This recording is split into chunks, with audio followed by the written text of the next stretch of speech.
Yo guys, how's it going? Welcome back to a new video, and today for you guys, we're going to be reacting to LetMeExplainStudios, or Rebecca. And today we're actually going to be reacting to her Draw My Life video that she made maybe like 4 years ago. I haven't seen this in a very long time, but I'm really excited to watch it with you guys. Before the video starts, make sure you guys leave a like and subscribe. Thank you guys so much for all the support you guys always show. It really means a lot to me. And yeah, let's get right into the video.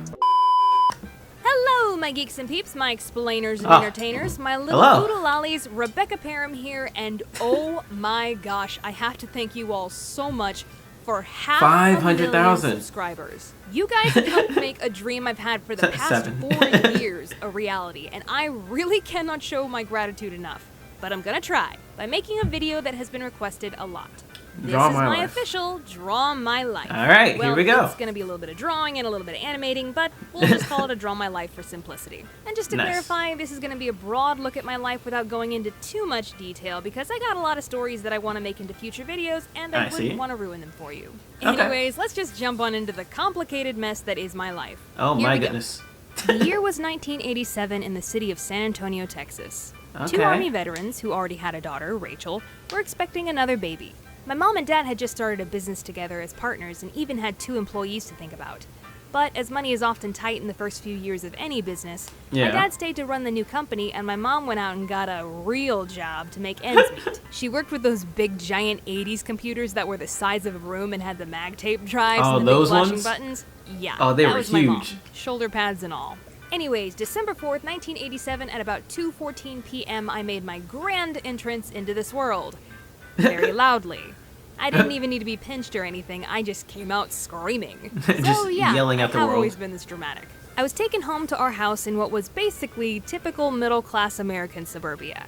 Neat little houses all in a row with front yards and tall wooden fences, lots of neighborhood kids to play with, an elementary school I could walk to, the American dream. And a bully kid that lived up the street. The complete American childhood experience. For 6 years, it was just me and my sister. Then one day, Mom and Dad sat us down in the living room, showed us a kid's book about babies, and said that we were gonna get a new baby brother or sister. Rachel and I secretly wanted a brother, and we ended up getting our wish, because soon after, my little brother David was born.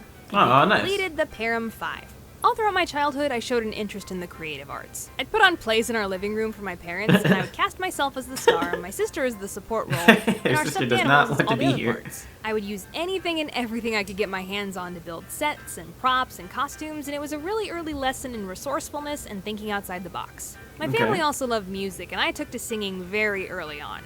I'd belt out any Disney song you did or didn't want to hear. But above all, I love cartoons. I grew up on Disney movies and shows on Nickelodeon and Cartoon Network. There we go. Now we're getting into it. Nickelodeon showing the behind the scenes of their cartoon shows during commercial breaks that gave me the initial idea that I could maybe one day be an animator. A dream that I remember these commercials. They would tell you like, "Oh, here's the studio." But it would be many years before I acted on it.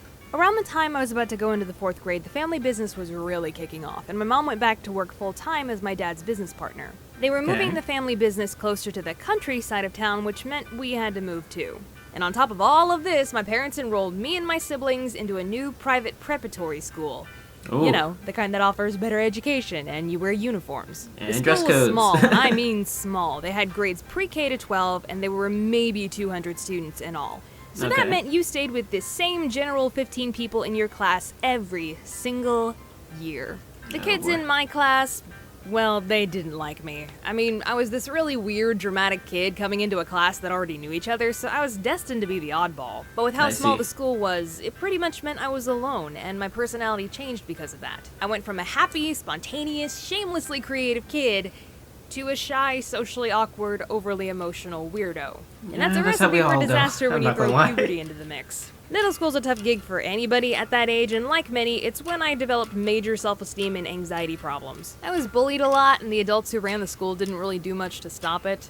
Oh, and there was this weird social pressure created by the staff and students to not pursue the arts as a career. I hate when that happens. I'm not gonna lie to you. Why do we just like ignore the arts? Consensus like, was still a career path. Horrible people, and wanting to be one made you horrible too. Yeah, I don't know, it was stupid. But being the compliant child I was, I gave up on my dreams of being a Broadway star and momentarily shifted gears into my marine biology phase. This was when I learned how to scuba dive. My mom got certified with me, and we still love diving to this day. Steve That's Irwin, cool. the Crocodile Hunter, God rest his soul, was my hero in middle school. And I was also into a lot of other obscure nerdy things like Pokemon and video games. And while my classmates were watching grown-up shows like Dawson's Creek and Buffy the Vampire Slayer, I was watching shows like Ed, Edd n Eddy, the Powerpuff Girls, Courage the Cowardly Dog, and Samurai Jack. Yes, culture. Not to mention, I was one of maybe 5 plus-size kids in the whole school, and I believed that my worth as a person was directly connected to how I looked and what other people thought of my body. Well, it was going to be a demon that I'd have to fight for a long time, but don't worry, guys. I eventually won that war. So from grades 4 to 8, I was completely miserable at this prep school, but as I was going into my freshman year of high school in 2002, I had finally had enough, and I begged my parents to let me go to the local public school.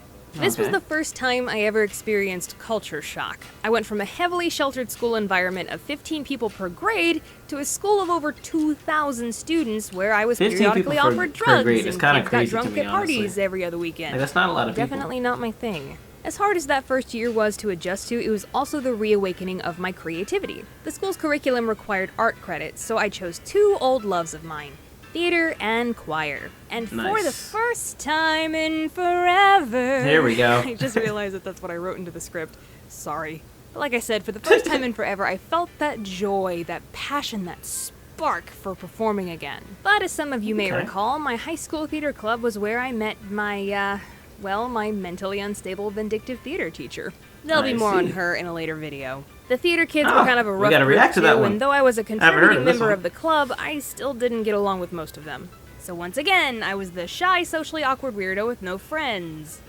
But still, it was better than the prep school. It was also my sophomore year that I began drawing for the first time in years. I mostly drew cartoons I watched on TV and some bad costume designs for theater. Nothing I took too seriously, but it's worth noting. Now, by the time senior year rolled around, a certain event regarding my emotionally abusive theater teacher happened, and I finally decided that I'd had enough of her. In January 2006, I quit the club and dropped out of all of her classes. With theater club no longer a thing, I had more time to myself, and I spent a lot of it at home on the internet, where I dove headfirst into the marvelous world of fandom. Here we go. I was up for all of it. Fan art, fan fiction, cosplay, roleplay forums. And this was when I really began to draw. Just buried my head in a sketchbook and a copy of Photoshop Elements 6. I posted all my fan art to DeviantArt.com and reveled in the fun I was having. One day, while fiddling around on DeviantArt, I clicked on a random link that someone had posted, and it sent me to this strange new website called YouTube. After days of exploring this new wonderland, I made my first YouTube account under the username Grizabella626 and posted mostly fan-made music videos about my favorite show at the time, Ed, Edd n Eddy. I'm pretty sure you can still find them floating around the internet. But eventually I had to put high school behind me and look forward to college. I got accepted into a local private university and chose to major in theater. I also joined choir for good measure. All the while, I was still drawing fan art and posting it to DeviantArt, and I was even starting to explore my own original ideas for cartoon shows. After a year in the theater department, I came to the cold realization that theater was probably not going to work out for me. So I talked to my parents about doing something different. And finally, someone suggested it. What about animation? My mom was on board, but my dad needed a little convincing that the talent was there. So I showed him a piece of fan art I had drawn of the grim adventures of Billy and Mandy. And that convinced my dad to send me to animation school. Mom looked around online for schools and found Ringling College of Art and Design on Pixar's website, though it's not there anymore. They took down their list of schools. We visited the campus, and I showed a Ringling advisor my portfolio, and oh boy, did she rip me a new one. I learned that I was going to have to make an entirely new, much better portfolio to even have a chance of getting in. So I went back to my university, dropped out of theater for the second time in my life, and took nothing but art classes for a semester. I built up a portfolio and sent it off to Ringling. A few months later, Mom and Dad called me in the middle of my painting class, and with tears in their eyes told me that Ringling had called and I was accepted. In 2008, I moved to Sarasota, Florida, and started my first year of computer animation school. I was in for a reality check because the first day of class, I was sitting next to a fellow freshman animation major, and she started doodling Disney-quality drawings in her sketchbook. And I went back to my dorm room and called my mom in a mild panic, telling her I could not compete with these kids. But she and my dad encouraged me to keep going and do my best, and I made it through that first year pretty well.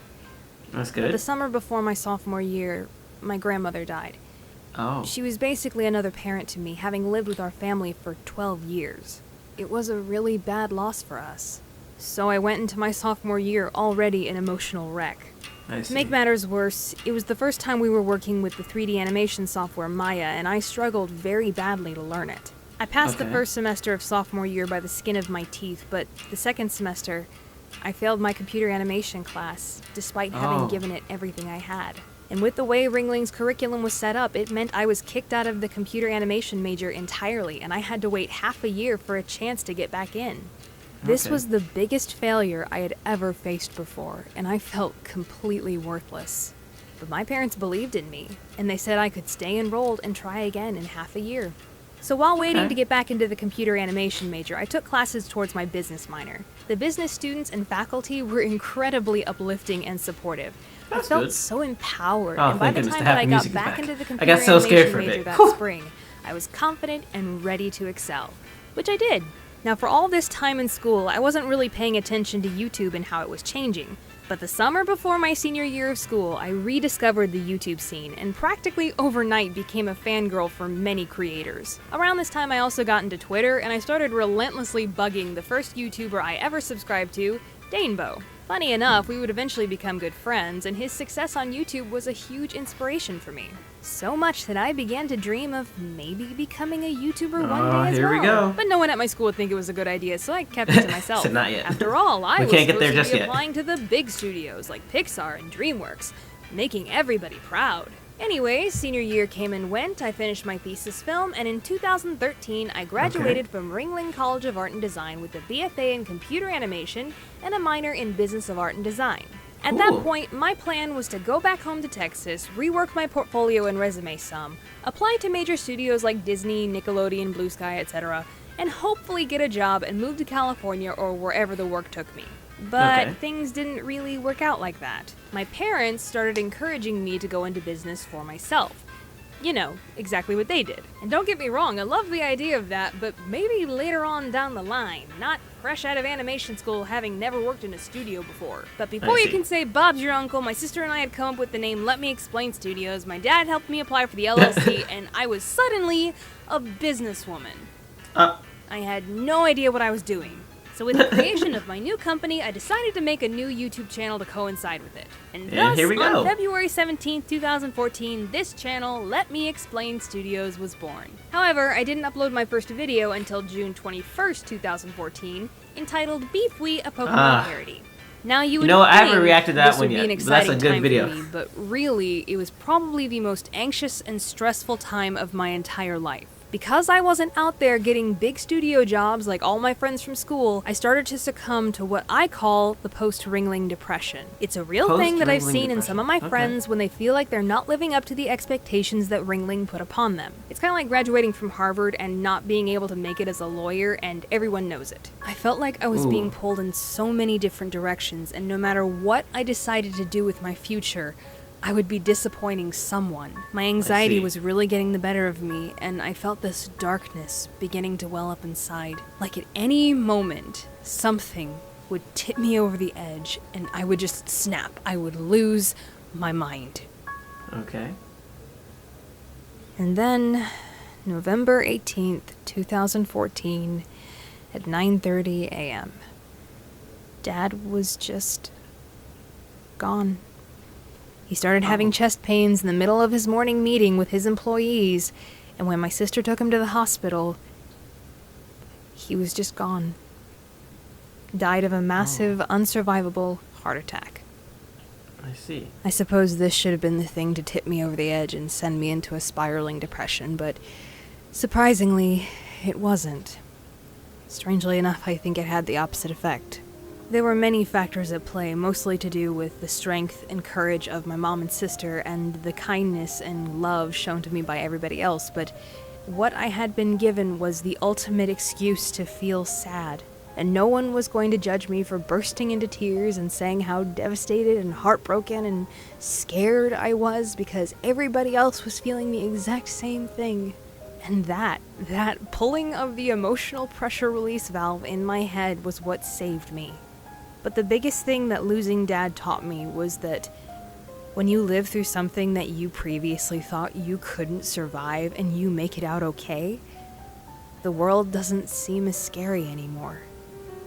And you're Sorry, I've been a always little quiet, lot guys. This is stronger like than you this is the deep part of the video, so I picked my life back up. listening for a bit, you know. And I continue to run my company, which was basically just me doing freelance Her picking animation and herself back up illustration is work, honestly but an with amazing better thing, tax though. breaks. 'Cause And in that's my a really spare time, heartbreaking I thing. made videos for this YouTube channel, which turned out to be the best therapy.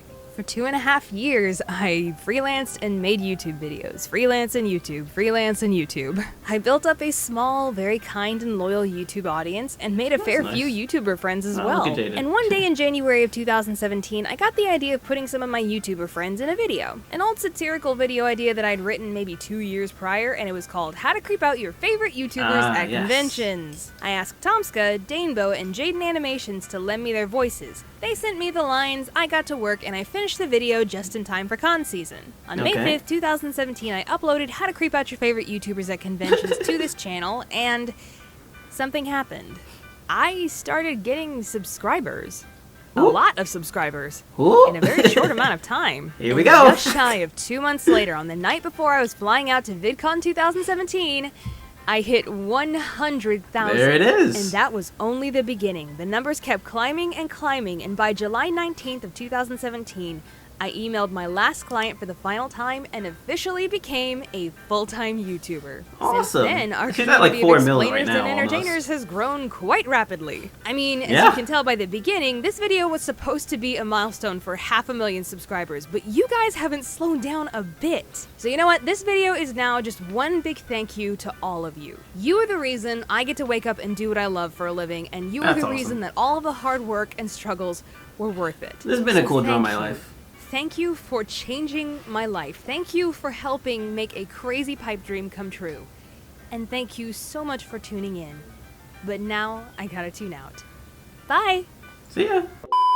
Anyway, guys, that was Rebecca's Draw My Life. It was honestly a really cool story, and there's some other videos I want to react to from Rebecca or Let Me Explain Studios, but you guys let me know what you want me to react to in the comments. That being said, guys, hope you guys enjoyed. Again, make sure you leave a like, subscribe, and I will see you guys in the next video. Take care.